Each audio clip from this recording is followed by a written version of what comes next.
Your Excellencies, the President of the United States.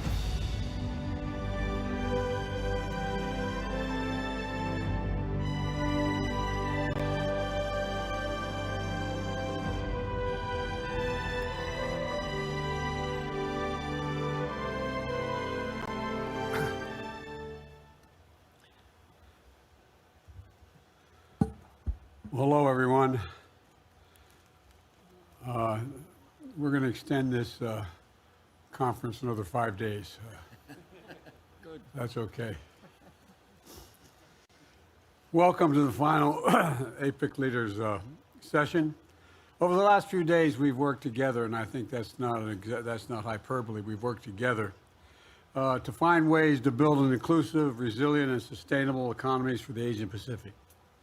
And we talked about the progress that requires partnership. Together we laid out the work we'll be undertaking to avert the worst impacts of the climate crisis. The U.S. companies have announced more than $500 billion investments into APEC economies to build new subsea cables, decarbonizing energy grids, and complete the largest U.S. airline expansion into the South Pacific in our history. Alongside 13 of our APEC partners were also made historic progress yesterday when the Indo-Pacific Economic Framework, with the first of its kind agreements to strengthen supply chains, accelerate our clean energy transition, and combat corruption. As we begin our discussions today, I want to highlight a few areas that I believe we can do even more, in my view. First, inclusive growth. When everyone in our economies has a chance to contribute, everyone gets a fair shot, we all do better. So today I'm proud to announce that we've launched a Women in the Sustainable Economy Initiative. Partners in this initiative have already pledged more than $900 million to increase women participation in blue and green industries like forest management, clean energy, fisheries, and recycling. And if you wonder why I'm so enthusiastic about this, I got more women in my cabinet than men, so I've got to get this straight.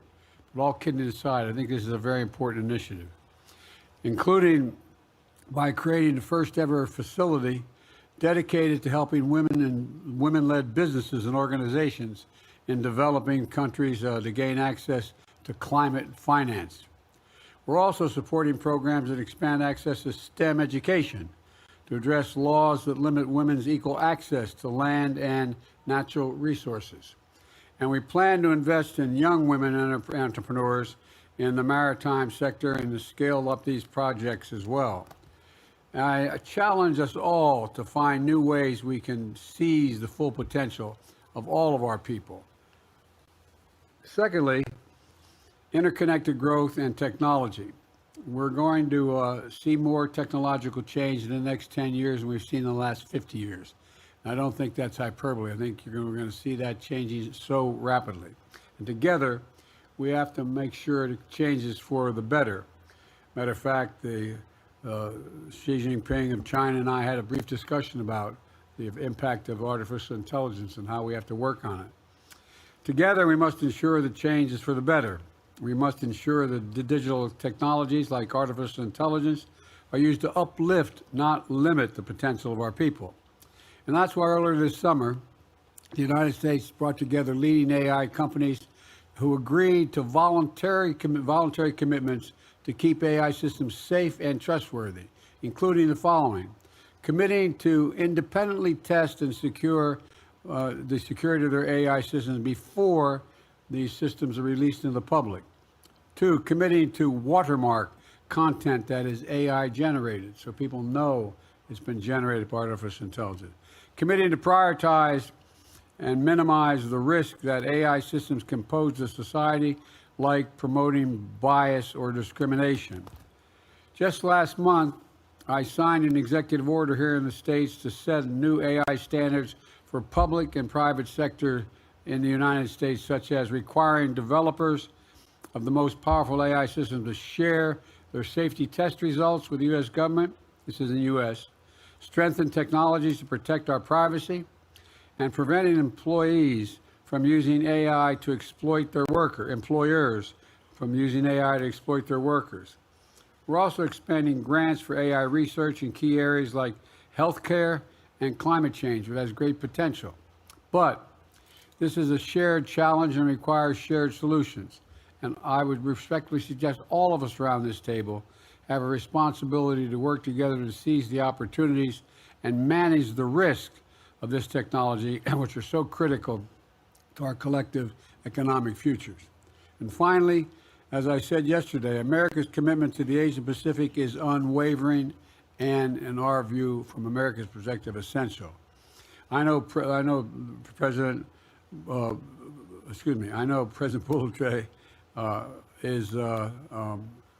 shares this commitment, and I want you to know next year, when the APEC summit hosts, Peru will help drive these economies forward.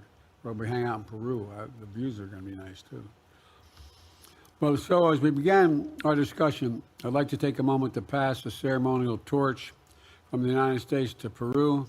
Madam President, thank you, and the floor is yours. Gracias, Presidente.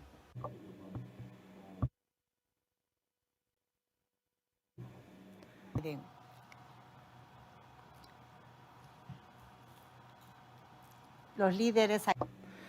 The leaders who are here, I would like to warmly greet every one of you. Next year, Peru will celebrate APEC 2024. We receive this responsibility quite seriously, but we also take on this commitment with the great affection that Peruvians have right here. It comes from our hearts. And we will receive the 21 economies, leading economies that are here. We will receive you we will welcome you in our beloved Peru, so that in 2024 we can continue to build on what APEC has been doing over so many years, promoting equity between men and women, empowering women in economic development with respect in society and politics, in employment, but we also want to encourage children and young people to be a part of this history that the leaders around this table here today share. We have worked on such an important issue, which is caring for our planet, which is the only home we have. And I believe that the economies who are here today, the leaders here today, must take on this serious responsibility of continuing to work on this development, on searching for a better way to care for our home, for planet Earth. We hope to see each and every one of you in Peru next year, in Arequipa, in the sacred valley of the Incas in Urubamba, in the beautiful springtime city of Trujillo, in the beautiful area of the Amazon in Pucallpa, and of course in our capital, Lima, Peru. There, all of you will honor us with your presence, and we will welcome you with the affection we always show. We will work together, hand in hand, all of us, so that APEC next year shines with its own light from our imperial city of Cusco, our beloved Peru, out towards the world. So we wish you a warm welcome next year, and we will welcome you there with our greatest affection. Thank you very much, President Biden. Madam President, we're looking forward to that. I would now respectfully ask the press to leave, and I will soon turn it over to the International Monetary Fund.